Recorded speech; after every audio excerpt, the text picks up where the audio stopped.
Салам алейкум, хурматли милләттәштәр, һаумыгыз, здравствуйте, уважаемые подписчики моего канала. Сегодня у нас в гостях очень интересный гость, наш соратник, член Лиги свободных наций, как и я, Батыр Бармангнаев. И он не просто активист айрат-калмыцкого народа, он сегодня председатель Конгресса айрат-калмыцкого народа. Приветствую тебя, Батыр. Салам алейкум. Приветствую, Руслан. Батыр, прежде чем приступить к основным вопросам, которые я хотел бы тебе задать, я бы хотел, чтобы ты немножко рассказал для моих зрителей о себе, о вашем национальном движении, о Конгрессе айрат-калмыцкого народа, потому что я знаю, что он не просто был создан после того, как вы, наиболее активные национальные деятели, уехали из России. Он был создан еще до вашего переезда, он активно действовал там в республике, как и когда-то наша организация Башкорт. Вот расскажи, пожалуйста, вообще о национальном движении айрат-калмыцкого народа именно в новейшее время, что ли, да, вот, если можно, Мгм. коротко. В 2014 году мы с моими соратниками, единомышленниками собрались и в результате очень долгих, продолжительных дискуссий пришли к выводу о том, что необходимо создание национального органа нашего айрат-калмыцкого народа для представления его, прежде всего, политических прав на международной арене и в России. Естественно, что мы предполагали, что будет не просто непонимание, а противодействие со стороны органов власти Калмыкии, как части вот этой властной пирамиды, которая исходит, так сказать, из Москвы, из Кремля. Ну, в общем, так и случилось. В конце концов, мы 12 декабря 2015 года собрались не просто группой людей, мы провели огромную организационную работу и со всей республики, с большей ее части собрались делегаты, люди, которые, естественно, болели за судьбу своего народа и своей республики. И в холодном неотапливаемом помещении в декабрьские морозы мы провели чулган по-монгольски, по-арадски. Это съезд или по-английски convention нашего народа. Ну, это был такой Подожди, я прецедент. перебью. Разве Да. не Курултай будет с монгольского? У нас несколько таких форм организации общества, людей, знати и так далее. То есть по-монгольски, по-айрат-монгольски это звучит хурул больше. Не Курултай, а хурул. На самом деле есть и другие формы. Но вот мы выбрали чулган. Чулгын — это раньше, в средние века, в новое время были съезды больше знати, когда собирались наёны, тайши, зайсанги и так далее, деятели духовенства, и решали какие-то вопросы, утверждали законы. Причем эти чулганы проводились не только айрат-монголами, но и совместно с восточными монголами, южными монголами и так далее. Так вот, прецедент состоял в том, что мы впервые провели съезд именно калмыцкого народа. У нас наши активисты, представители оппозиции считали, что нужно обязательно создавать какие-то коллективные органы или общественные формирования, организации, куда должны были быть включены э, представители всех народов, живущих на территории Калмыкии. То есть это и русские, украинцы, татары, представители кавказских народов и так далее. Но вот революционная была идея, что необходимо самоопределиться именно айрат-калмыцкому народу, который являлся титульным для Республики Калмыкия. И, собственно, наши предки в 2020 году собрались и организовали на съезде в Челгире э, Калмыцкую автономную область. То есть вот этот прообраз государственности, которую в конечном итоге мы знаем как Республика Калмыкия. Это, конечно, не полноценное государственное образование, которое нынешней властью ну, просто ограничено по всем направлениям деятельности и политики. Но, тем не менее, по крайней мере, в Конституции Российской Федерации заявлено о том, что каждая республика в составе России является государством. Именно Вот так. такая декларация была. И тогда, в декабре 2015 года, мы создали впервые ну, такой политический орган. Я имею в виду период, который можно условно назвать новой историей России. То есть после распада СССР, и даже если брать время существования СССР, это вот первый орган именно калмыцкого народа Так, был. подожди, Да. Балтер. В 90-х годах был вообще расцвет вот такой вот суверенитетов, парад суверенитетов, как его называли. И у всех Мгм. были президенты, все приняли декларацию о государственном суверенитете, да, тогда. И национальные движения всегда двигали свои республики. Ну, у нас в Башкортостане, там, допустим, были свои национальные движения, такие как там Башкирский народный центр «Урал», у татар там был ТОЦ, Татарский общественный центр и так далее. У вас такого разве не было движения? Я не говорю про, скажем, около государственных структур, таких как, допустим, у нас Мгм. там Всемирный Курултай Башкир, как у татар там Всемирный конгресс татар, такие, которые, можно сказать, как под отделы Министерства культуры и Министерства образования своих республик. На самом деле именно вот такие, которые занимались бы там серьезной политической, национальной деятельностью. Таких не было, что ли, организаций у вас? Была. Я вот в том числе принял участие в создании такой общественно-политической организации «Народный фронт Калмыкии» в 1989 году. Вот нас было четверо, и мы как-то собрались и э, решили, что необходима такая организация. Но Но дело в том, это были что чисто калмыки или там были все национальности? ну, конечно, преимущественно были калмыки, но к нам примкнули и представители русского народа, кавказцы были Да, видишь, ребята. у вас получается межнациональная такая, многонациональная получается структура, организация была. А я говорю именно о национальных таких организациях. Вот как, которые я перечислил организации, это сугубо были национальные. Там не было ни татар, ни русских, но там все было, ну, националисты в хорошем понимании этого слова. Да, да, да, да, да.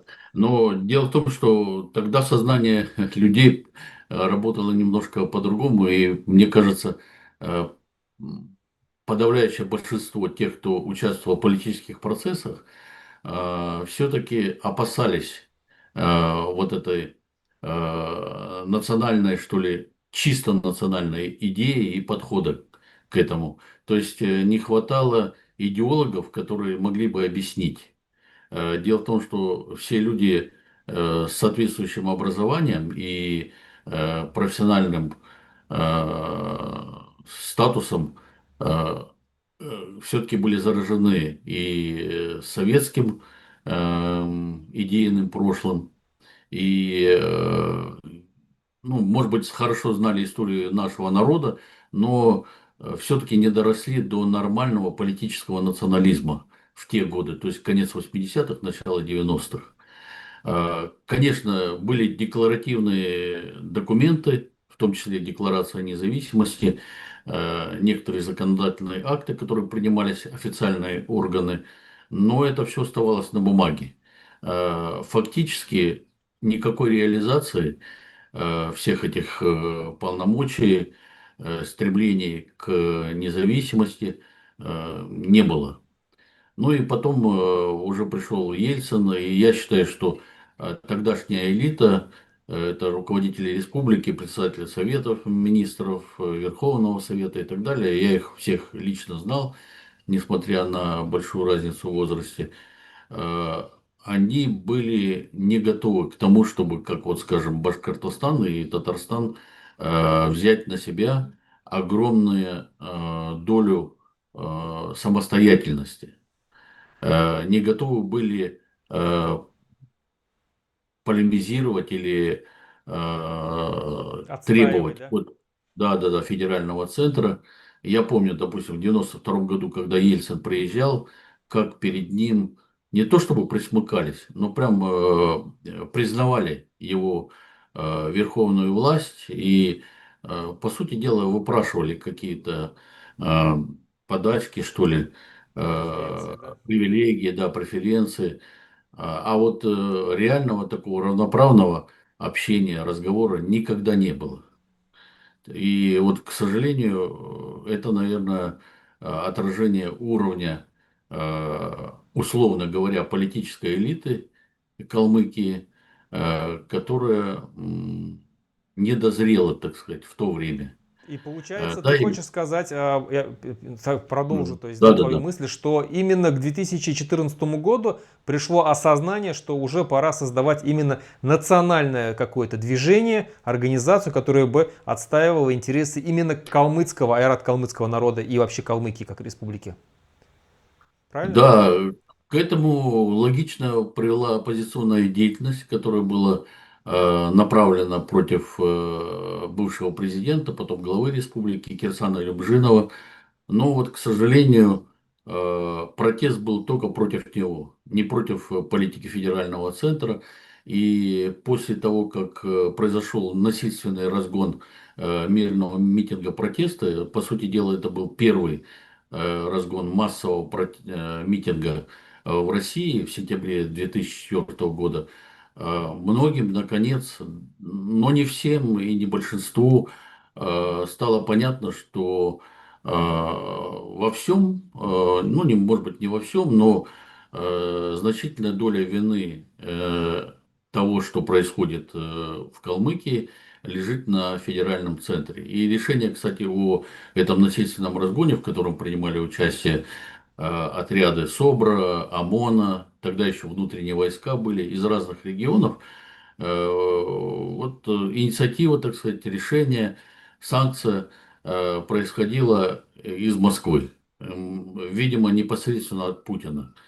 А, Так вот, после этого у некоторой части оппозиции раскрылись глаза, и оппозиция стала принимать черты антипутинской оппозиции. Хотя, опять же, подавляющее большинство людей опасалось затрагивать в своем протесте федеральный центр. И через некоторое количество лет все-таки в процессе, опять же, полемики, обсуждений, убеждения друг друга появились люди, нас было всего лишь там несколько человек, которые поняли, сформулировали и предложили политическую повестку, которая включала вот в том числе сопротивление политике федерального центра. То есть люди, которые понимали, что власти республики абсолютно не самостоятельны, и что вся политика удушения национальной культуры, э, политических прав нашего народа и нашей республики Калмыкия все-таки идет из Москвы. А, И в 2014 году, когда вот я впервые инициировал вот это собрание наших активистов, своих соратников, опять же хотели создать такое общественное движение. И я тогда предложил, что необходимо создание именно политического органа нашего народа, который бы выражал политические чаяния нашего народа, устремления. Потому что все то, что беспокоило широкую общественность, это постепенное э, уменьшение и полномочий регионов, и проблемы с нашим айрат-калмыцким языком, культурой, проблемы местного самоуправления, экономика и так далее. Все это, всего этого мы лишались как народ, как общность. И вообще в России, получается, таких национальных общностей, как народы, по сути дела, не существовало. Э, Кремль имел дело только с регионами, с республиками, но никак не воспринимал серьезно э, наши народы, которые имели э, ну, колоссальную историю, в том числе историю своих собственных государств. И, естественно, наши нужды, наши потребности федеральный центр ну, никак не удовлетворял, а больше того, вся политика была направлена на то, чтобы ассимилировать, запретить, дискриминировать и так далее. Все наши народы без исключения. Ну, а в отношении, сам знаешь, чеченского народа вообще была политика физического Да. уничтожения уже в новое время, то есть начиная с 90-х годов. Батор, чтобы как бы ускорить наш вот это вот разговор, смотри, получается, ну, вы организовались, как и наша организация Башкорт, в одном году, в 2014. А, Нет, в 2015, в 2000 2014 году мы оргкомитет создали и да, шли ну, к съезду. ну, можно сказать, начало, да, получается, было в 2014, образовались в 2015. А, Ваша деятельность, в чем заключалась Конгресса и почему вы все потом в итоге выехали из Калмыкии, и в том числе из России? На самом деле выехали не все, конечно, большинство осталось. Но дело в том, что Конгресс, несмотря на то, что мы решили, что он будет политическим органом, все-таки был ограничен, наверное, менталитетом, ограниченной волей, опять же, знаниями, опытом политическим большинства членов Конгресса. Потому что на съезде все-таки участвовали, приехали делегаты со всей республики, и большинство, конечно, не понимало до конца всей подоплеки вот этих политических процессов, вопросов, которые касались статуса республики, прав наших народов, ну и так далее. Так вот, большинство не хотело выступать активно против федерального центра. Вот нас было в составе Конгресса, ну тогда это был по названию исполнительный комитет съезда Айрат-Калмыцкого народа Чулгана. Так вот, несколько человек только понимали, что нужно делать. Ну, нас воспринимали как радикальную часть, которая выражает или высказывает какие-то очень радикальные требования, Националистические. националистические. Да, вот и я как раз тогда начал объяснять людям, что в национализме ничего плохого нет. И вот эта советская коммунистическая коннотация национализма, она очень односторонняя и носит в себе, Предвзятые, да. да, да, да, такой обвинительный характер. А в национализме на самом деле ничего плохого нет, потому что национализм, конечно, приобретал разные формы, и там буржуазные, местные и так далее, но все государства, которые создавались, почти все государства, которые создавались в эпоху борьбы с колониализмом, основывались на национализме. Ну, вот такие государства, как та же Индия, Египет, многие ЮАР. африканские страны и так далее. Да, то есть без национализма создание независимого государства, суверенного государства невозможно.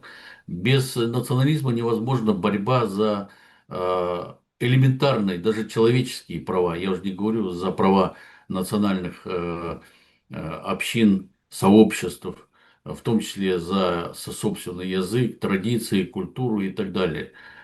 То есть национализм это такое универсальное средство сохранения народа. Но это не единственное средство. Да. Конечно, главное средство сохранения и развития это национальное суверенное государство. Ну, я как Вот. раз вот об этом в книге в своей тоже пишу и даю понятие, что национализм на самом деле это хорошо, нормальный национализм, Но опять же, без, недостаточно. да, без шовинизма, да, который ведет, конечный, ставит свою конечную цель, это создание своего национального государства. А, Продолжая про Конгресс, почему вы выехали, вот часть, как ты говоришь, выехала, почему? Что сподвигло на это? Значит, у нас после первого съезда в 2015 году был еще съезд в 2018 году и в мае 2021 года. То есть оставалось несколько месяцев до начала агрессивной войны России против Украины. Война-то, конечно, мы знаем, что началась еще в 2014 году, но вот эта Полномасштабная, тотальная, да? что ли, да, масштабная, полномасштабная агрессия началась вот 24 февраля 2022 года. Эм, Дело в том, что мы члены Конгресса, но не все, кстати. Опять же, часть выступила за то, чтобы, во-первых, поддержать Украину в ее справедливой борьбе за свободу, за независимость. Мы осудили в двух документах было обращение к арабо-калмыцкому народу и заявление. Вот два документа было, в которых мы войну называли войной, осуждали действия России в отношении Украины, поддерживали, естественно, чаяние украинского народа и призывали всех айрат-калмыков не участвовать в этой бойне. И после этого начались репрессии, учитывая еще, что примерно с 4 марта были введены репрессивные изменения в уголовный кодекс, в административный кодекс. То есть начался процесс ужесточения законодательства в отношении не только антивоенного протеста, но и вообще любого протеста, любого оппозиционного движения. Против всех, кто подписал это э, обращение и заявление, были возбуждены по два административных дела. Затем была опасность возбуждения уголовных дел. Ну вот меня, например, предупредили, что в отношении меня принято решение не просто задержания, но лишения свободы, короче говоря. Потому что ну, так получилось, я руководил региональным отделением партии «Яблоко», и наибольшую такую политическую активность, конечно, я осуществлял. И у меня огромное количество этих административных дел, я, наверное, не знаю, в общей сложности у меня, наверное, 25, может, 30 было их. Вот. И любое административное дело в отношении меня, потому что одновременно могло висеть на мне два-три административных дела до погашения, можно было превратить в уголовное дело и преследование. Я сначала уехал в Москву, но там я понял, что ну, невозможно отсидеться в Москве, потому что все-таки Россия централизованное государство, меня в любом случае отследили бы, поймали, отвезли бы в Калмыкию, ну и просто посадили. Тогда пришло понимание, что нужно радикализировать борьбу за права нашего народа. И вот я вынужден был уехать в Казахстан, где прожил около года. Вслед за мной выехали еще председатель в то время Конгресса Арслан Санжиев, это очень известный в Калмыкии деятель культуры, журналист, который снял много документальных фильмов, передач. Он пишет до сих пор стихи и на русском, и на калмыцком, сочиняет музыку и так далее. Вот он выехал, и другой заместитель председателя Владимир Давданов. М, э, Были предложения и желания для других людей выехать, но другие не решились выехать, и, соответственно, всю свою политическую деятельность Конгресс на территории Калмыкии свернул. И вся активная часть деятельности легла на плечи вот нас троих, но к нашей работе присоединились другие члены Конгресса, с одной стороны те, которые в Калмыкии остались, но не все, естественно, и те, кому удалось выехать, например, Эренсен Даляев, который выехал за пределы, вот, и другие ребята, которые выехали вот в эти годы, 21, 22, 23 Да. годы. Давр Дарджинов, по-моему, да? Да, да, да, да, да. Мгм. Вот. А, Мы, естественно, вывели из состава Конгресса тех людей, кто оставался в листе, потому что они находились под ударом, и их в первую очередь могли арестовать, возбудить уголовные дела. Вообще против членов Конгресса возбуждено было 4 уголовных дела, и, к сожалению, один из наших членов Конгресса в апреле 22 года был задержан. Ну и вот он сейчас сидит в тюрьме. Конечно, практически никаких контактов с ним нельзя проводить. Это наш соратник Алтан Ачиров. Он сейчас сидит в тюрьме. Вот. А, Его все-таки арестовали формально за антивоенные протесты или посты, вернее, в соцсетях, а фактически все-таки за то, что он член Конгресса. Вот такие вот дела. а, Баатар, получается, я знаю, что сейчас Конгресс Айрат Калмыцкого народа признан террористической, экстремистской террористической организацией, как и все другие национальные движения, национальные Да. организации, которые выражают волю своего народа. И вы, как ты сказал, сейчас вы ведете деятельность ну, за рубежом. И вот переходя уже к положению вообще сегодня вашего народа, скажи, пожалуйста, вот как ты оцениваешь положение айрат-калмыцкого народа на сегодняшний момент? В каком положении он находится? Ну, честно говоря, стереотипно, отвечая на этот вопрос, нужно сказать, что положение тяжелое. Конечно, сейчас российские власти всячески имитируют заботу об интересах наших народов, но такого очень продуктивного, эффективного движения в этом направлении, то есть прежде всего, опять же, сохранение языка, культуры, традиций и, самое главное, э, права на политические действия, политическую реализацию политической воли наших народов, ну, просто душится на корню. Поэтому я считаю, что ну, практически во всех преломлениях, направлениях политики происходит, продолжается удушение наших народов. Конечно, внутри, в сознании многих представителей наших народов все равно происходят какие-то процессы сопротивления. Но, к сожалению, ассимиляция неумолима, она затрагивает все политики, все стороны информационной политики, образовательной политики, э, даже вот такие направления политики, как бюджетная, экономическая политика. Короче говоря, продолжается политика ассимиляции, удушения нашей национальной культуры. Ну, как я уже сказал, не говоря уже о наших политических правах.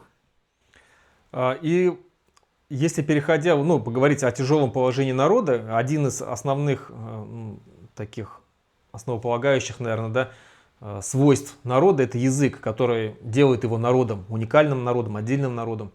И насколько я знаю, айрат-калмыцкий народ пережил, ну, мы все знаем, да, об этом, что пережил геноцид в свое время.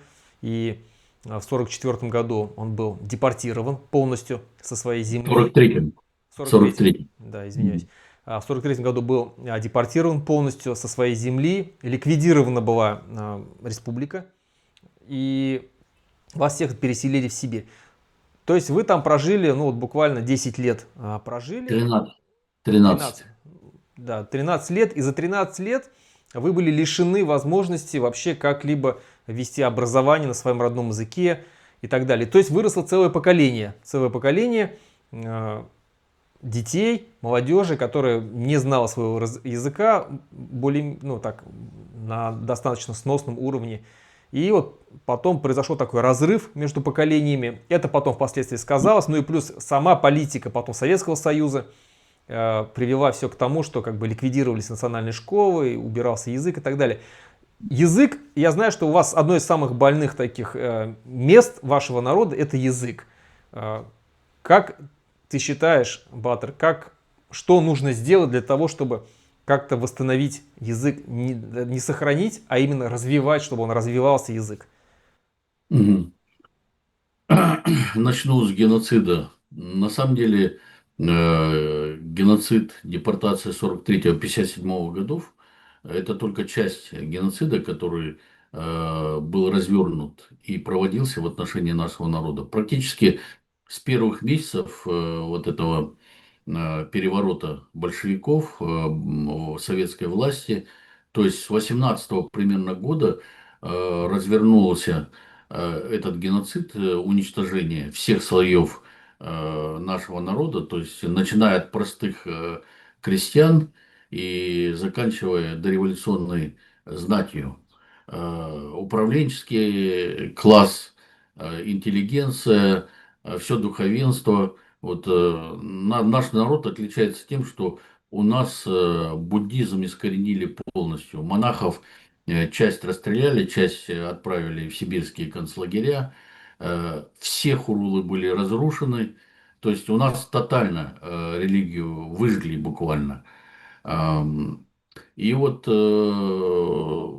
депортация 43-57 годов стала просто логическим продолжением вот этой геноцидальной политики советской власти в отношении нашего народа. Получается, что мы два раза почти вдвое теряли свое население. То есть по сравнению с дореволюционным периодом к концу 20-х годов нас в два раза меньше осталось.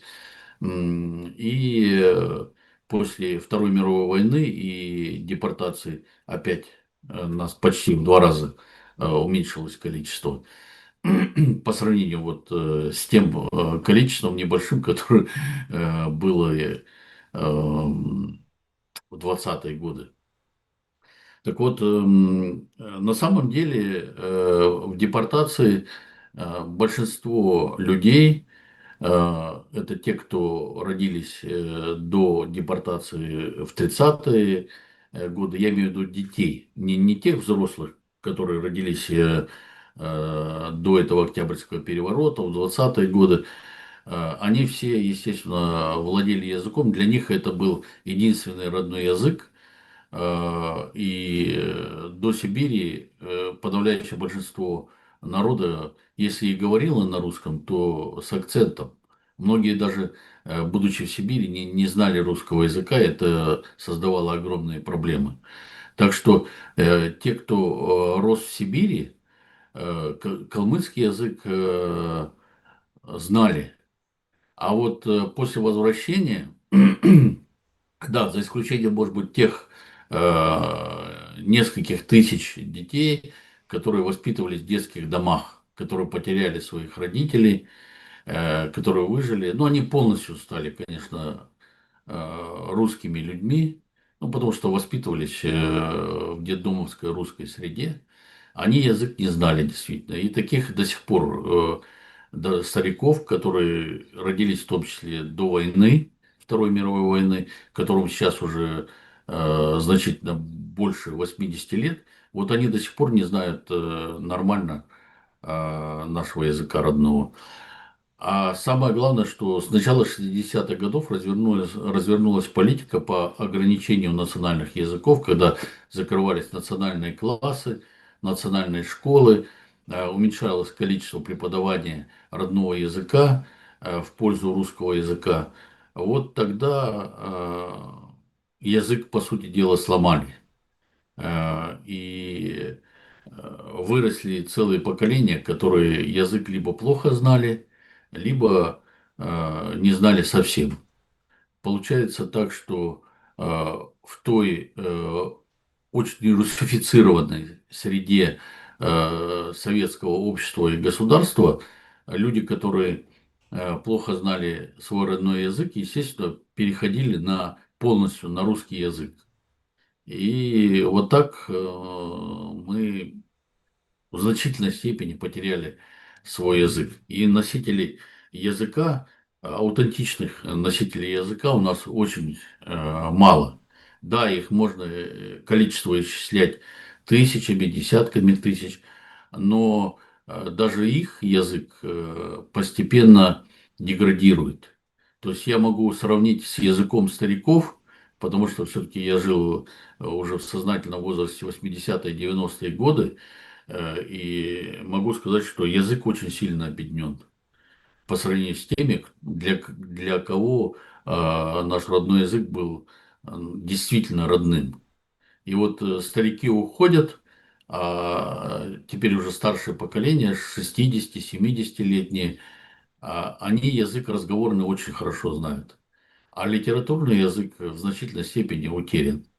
Например, за последние 20 лет у нас только один человек написал э, две повести, роман на весь наш народ. То есть получается, что не осталось людей, которые крупные литературные формы могут писать. Стихи еще пишут, песни пишут, а крупные литературные произведения, получается, один человек только за эти последние более чем 20 лет написал. Это да, Вот. это ужасно. Это что делать? Восстановление языка в составе России невозможно, никак невозможно, потому что все-таки русскоязычная информационная образовательная среда превалирует, причем в очень значительной степени. Для сферы общения, сферы вообще существования, функционирования языка остается, ну там, может быть, какие-то небольшие проценты, а то и доли процентов. Восстановление языка возможно только в своем независимом государстве. И иных возможностей не существует. Это показывает опыт, на самом деле, не только нашего народа, но и других народов, в том числе тех, которые получили независимость. Вот и я очень уважаю казахский народ. Они же тоже были в стадии потери своего языка в 80-е годы. И, пожалуйста, за 30 лет они восстановили язык, конечно, еще не полностью, но тем не менее, подавляющее большинство казахов и представителей, кстати, других народов, в том числе русских, в Казахстане, все-таки владеют казахским языком. Численность Этот язык, восстановили. да, учебники пишут на казахском языке, большое количество фильмов, книг издается. То есть, э, если бы не было независимого Казахстана, э, потеря языка продолжалась бы. Точно так же и в отношении наших народов. Мы восстановим наши языки, наши даже письменности, но только в условиях, когда мы сможем провозгласить, создать и начать строительство своих национальных государств. Только в этом случае. И тогда вот я понял, да, независимое государство, то есть то, что все преследуем мы сейчас, Да. особенно те, кто находится в Лиге свободных наций. Но некоторые скажут, как ты говоришь, что в республике достаточно большое количество народа, которое подвержен вот этой российской пропаганде, еще и советских времен есть люди, которые вот вся Россия это наша страна, это наша родина и так далее. И как в 90-х годах, ну, представим, что произошел кризис власти, режим путинский рухнул, начались перемены, как примерно там 90-е годы или как 17-й год. И хорошие русские, либеральная оппозиция скажет: ребята, ну давайте не будем выходить, вот прекрасная Россия будущего. Вновь получите суверенитета столько, сколько сможете проглотить, и дадим даже больше полномочий, только не выходите. Вот что на это ты можешь сказать? М. Я вообще считаю, что главные проблемы будут не вот эти новые русские или постпутинские русские или власть, которая, может быть, поменяется в Москве. А главная проблема будут наши соплеменники, которые заражены вот этим русизмом, которые не видят жизни без России, без Москвы, без русского языка и так далее. А, Главная тяжесть, наверное, борьбы за независимость, самоопределение ляжет на борьбу с вот этими нашими манкуртами, которые не захотят независимости, которые захотят вечно оставаться под теплой, доброй рукой великого русского брата и Москвы. То есть большинство на самом деле заражено этой страшной болезнью иждивенчества, когда они ожидают Я каких-то ее подач. называю выученная беспомощность. Да, да, да, да, так и есть. На самом деле таких больше половины представителей нашего народа. Но если вспоминать конец 80-х и начало 90-х, то мы сразу вспоминаем о том, как менялись, кардинально менялись политические взгляды, убеждения людей под влиянием просто свободы слова, которая тогда началась при сначала Горбачеве, а потом продолжилась уже в современной Российской Федерации с 91 года, конца 91 года. Так вот, когда люди получают доступ к правде, их сознание начинает меняться. Кроме того, просыпаются энергии, инициативы, и люди через участие в каких-то политических процессах, но не только политических, это может быть какие-то культурные инициативы, допустим, это даже предпринимательство может быть, участие в выборах, в общем, участие в политическом процессе людей начинает менять. Поэтому я считаю, что в условиях распада центральной московской власти произойдет взрыв национального сознания. И вот то, может быть, еще сохраняющееся меньшинство, но оно будет составлять уже не 3-5% наших сторонников идеи независимости, оно будет составлять 20-30% нашего народа. И вот эти 20-30%, которые являются меньшинством, они на самом деле значительно сильнее будут большинства, которое будет жить ну, теми отжившими взглядами. Пассионарии, Которые... пассионарии, Да, да? да, да, да, да, да. Поэтому я считаю, что если мы сообща выступим, представители всех народов, ну, по крайней мере, имеющих свою урезанную национальную государственность, то есть те, которые имеют республики, но я думаю, что к этому должны подключиться и другие народы. Э, Если мы вместе выступим, то вполне достижимо вот это состояние, когда в составе или на пространстве пост-России возникнет сразу несколько, а то и два десятка независимых государств. Конечно, после этого предстоит очень сложный процесс политического признания и международного признания этих государств со стороны ныне существующих государств. Я вообще считаю, что это не совсем правильно, потому что этот процесс или этот порядок признания другими государствами возник еще в средние века, а нам нужно все-таки этот порядок менять. Ломать Э, даже.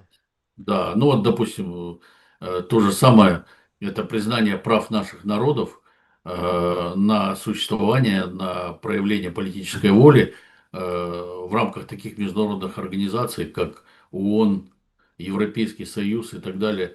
Вот всего же этого нет, и нам нужно менять. То есть даже на международном уровне принимается во внимание только воля существующих государств.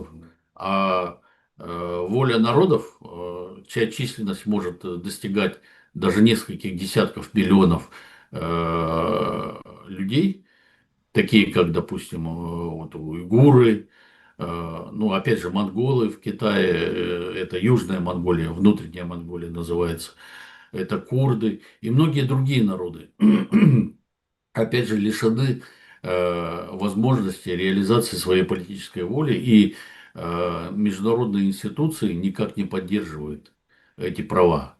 И даже международное законодательство в этом плане очень сильно урезано. Поэтому нас ожидает длительный процесс признания наших государств, институирования и развития вот в сторону нормального, полноценного, полноправного, независимого государства, которое может быть достигнуто, я думаю, уже в ближайшие десятилетия. Если, естественно, мы, национальные активисты и другие ответственные за судьбу своего народа люди, смогут получить эту возможность и, естественно, реализовать ее. Я вот написал книгу недавно «Путь к свободе», и там я говорю о том, я пришел после долгих размышлений, пришел к такому выводу, что, учитывая, как ты сам говоришь, наши народы, которые подвержены были очень долгое время вот российской вот этой пропаганде, манкуртизму, ассимиляционным процессам и так далее, и учитывая на то, что сама по себе Россия и населенная вот в большей степени русским народом, это такое агрессивное государство, где сам русский народ болен, к сожалению, болен вот этой болезнью имперства и своего высокомерия по отношению к другим народам. Вот в этом случае, когда наступит крах и мы будем брать власть в свои руки в национальных республиках, я как раз пишу о том, что не получится сразу же там устанавливать какие-то демократические законы через выборы, через референдумы, через создание различных политических партий, плюрализм мнений, создавать нормальное независимое государство. Просто не получится с таким больным народом. К сожалению, его нужно лечить. Какое-то время его нужно лечить, и достаточно для этого нужна какая-то твердая рука в республике, чтобы она провела эти законы, провела иллюстрацию, потому что я уверен, что многие те же самые элиты будут сопротивляться этой иллюстрации, потому что сегодня они многие работают, наверное, на ФСБ, и там уже много что, наверное, успели сделать против народа, не хотят публикации, чтобы этого произошло, там, чтобы это вылилось в общественное пространство о них, там, да, их история и так далее. То есть нужно будет, как я называю в своей книге, мягкий авторитаризм. То, как это происходило в Южной Корее, да, когда они вывели свою республику, свое государство, ну, в нормальное демократическое государство, для этого потребовалось там какое-то время авторитарного режима. Сингапур, даже вот сегодняшние страны Центральной Азии, Казахстан тот же самый, Узбекистан, страны, в которых тоже так же, возьмем, что казахов, которые было на момент распада СССР, их было 39% всего в своей республике. Русскоязычного населения было 51%, учитывая, ну, там, русские, украинцы, белорусы, общее русскоязычное население. Не считая своих казахов, которые тоже, можно сказать, были практически там русифицированы. И именно вот такое авторитарное правление, когда они там проводили свои законы, укрепляли свой язык и так далее, привело к тому, что сегодня казахи, как ты сам сказал, восстановили свой язык, восстановили свою численность, усилили ее. Если их было, как я сказал, 39%, то сейчас их 70% в своей республике, до 17 миллионов достигли численность их. То есть, как ты считаешь, это правильно о чем я говорю? Или нужно сразу же, вот как некоторые говорят, нет, нужна сразу демократия, там, партии. Просто я почему так говорю? Потому что если, учитывая огромное количество русского населения, проживающее в наших национальных республиках, а у вас оно, по-моему, что-то около там, 30 с лишним процентов, там около 40%. Нет, у нас 65% калмыков. Ну, 35% русских, грубо говоря. Да, да, да, Да, да. то есть, и вот, и я говорю о том, что, естественно, они захотят создать свою партию, которая будет защищать права русского народа в независимой Калмыкии. Естественно, Москва или то, что останется там от России, вот, она будет вмешиваться, как она вмешивалась в Украине, в политические процессы через партии, которые там создавались, Януковича, там, да, Медведчука и так далее. Вот. Для этого, чтобы вот этого не допустить, чтобы они там не пытались воду мутить свою, да, продвигать свои идеи русского мира, нужно будет авторитарное какое-то правление на первое время. Ты как сейчас смотришь на это? У меня неоднозначное отношение к этому. Э, Дело в том, что все-таки с 89 года я боролся за демократические ценности. Сначала в Советском Союзе, потом в составе России современной. Вот. Но, будучи убежденным сторонником демократических ценностей и либеральных ценностей, я понимаю, что действительно нам требуется какой-то переходный период, в ходе которого э, должно произойти изменение сознания наших сограждан, соплеменников в том числе, и других соотечественников, других национальностей. То есть в этот переходный период не только происходит принятие законов, порядков каких-то, создание институтов государственных, но и перемена сознания. Если Иллюстрация. сразу, да, если сразу, иллюстрация в том числе, да, проводить демократические выборы или референдумы, естественно, чисто количественно сторонники того, Перемен и чтобы, порядков. да, да, да, остаться в прошлом, победят. Э, Вот эти хорошие русские, и в нашей среде тоже национально есть люди, которые настроены против независимости, они приводят очень демагогические примеры. Например, страны Балтии, восточноевропейские страны, где якобы сразу произошли демократические выборы, и выбрали демократическим путем органы власти, ну и таким образом создали успешные современные государства. Но мы не должны забывать, что они относительно непродолжительное время находились в условиях коммунистической диктатуры. То есть они все имели опыт собственной государственности, и люди, которые в начале 90-х, в самом конце 80-х боролись за полную независимость от Москвы, они еще имели память и опыт жизни в независимом государстве. Поэтому, будучи продвинуты во многих отношениях, они строили независимое государство по существующей модели в памяти, по крайней мере, в жизненном опыте этих людей. А мы будем строить государственность, по сути дела, с нуля. Хотя у многих из наших народов в истории было не одно, а у некоторых по два, по три, пять независимых государств. То есть мы находимся в иных условиях. Я бы еще Э, добавил бы здесь, я бы Да. еще добавил бы к тому, что ты сказал, аргумент такой, что все-таки у этих народов, да вообще у всех народов была возможность в течение где-то около 4-5 лет, когда шла перестройка, постепенно демократизировать общество. Тогда уже постепенно распускались гайки, открывались архивы, какая-то появилась гласность и так далее. То есть уже постепенно народ уже менял сознание, и ему было Да, легче да, потом да. перейти. У нас же такого нету. Если все это резко произойдет, но это будет такой... Нет, без перехода от авторитарного имперского периода правления государственности к демократической государственности успеха не будет. Нужно менять сознание людей, а это самая консервативная, самая сложная часть перемен.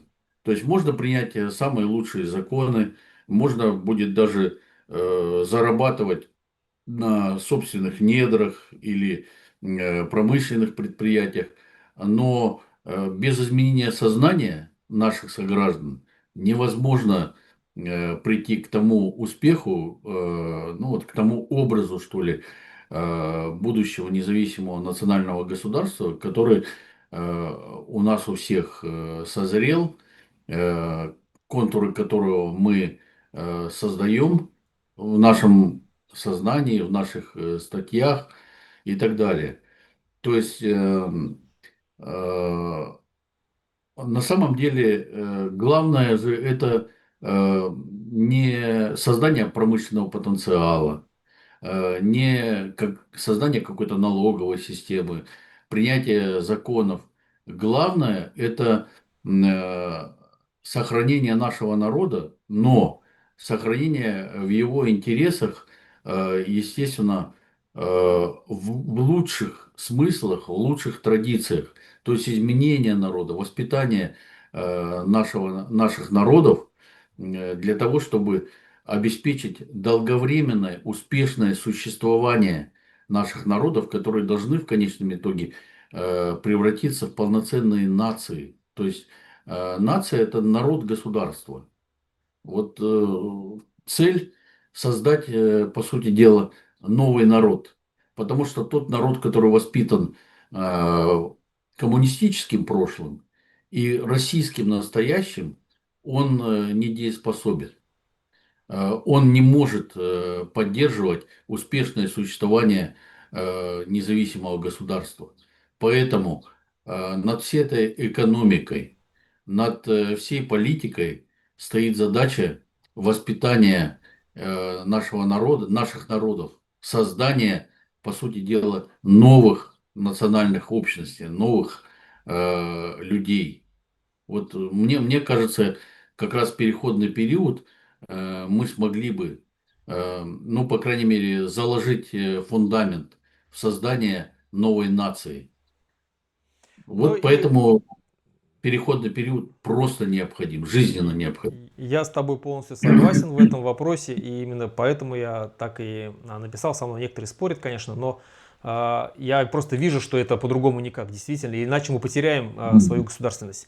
И, ну и заканчивая, последний вопрос я бы хотел бы вот Мгм. такое задать тебе, Батыр. Каким ты вообще видишь будущее вот построссийского пространства? Вот этот вот представим, режим пал, что произойдет, вот, на твой взгляд, с этим Я считаю, пространством? что на этом пространстве должно возникнуть несколько государств, которые будут, естественно, желательно сохранять дружественные, может быть, даже союзнические отношения, но они в любом случае должны быть независимыми. В далеком будущем, то есть уже, может быть, даже не при нашей жизни, возможно возникновение каких-то конфедераций, но никакой формы объединенной государственности, там, допустим, какой-то федерации, сейчас неприемлемо для наших народов, потому что в первую очередь нужно получить прививку самостоятельности, прививку от этого иждивенчества упомянутого, слабости, знаете, какая-то несамостоятельность. Вот это все болезни, от этого от всего нужно отделаться. То есть приобрести опыт самостоятельного существования и строительства государства, ответственности за судьбу не только тех, кто живет, включая, допустим, детей, пенсионеров, служащих, рабочих и так далее, но и ответственности за будущие поколения, в том числе тех, кто еще не рожден. Это вот наших даже не детей, а внуков, правнуков и так далее. Короче говоря,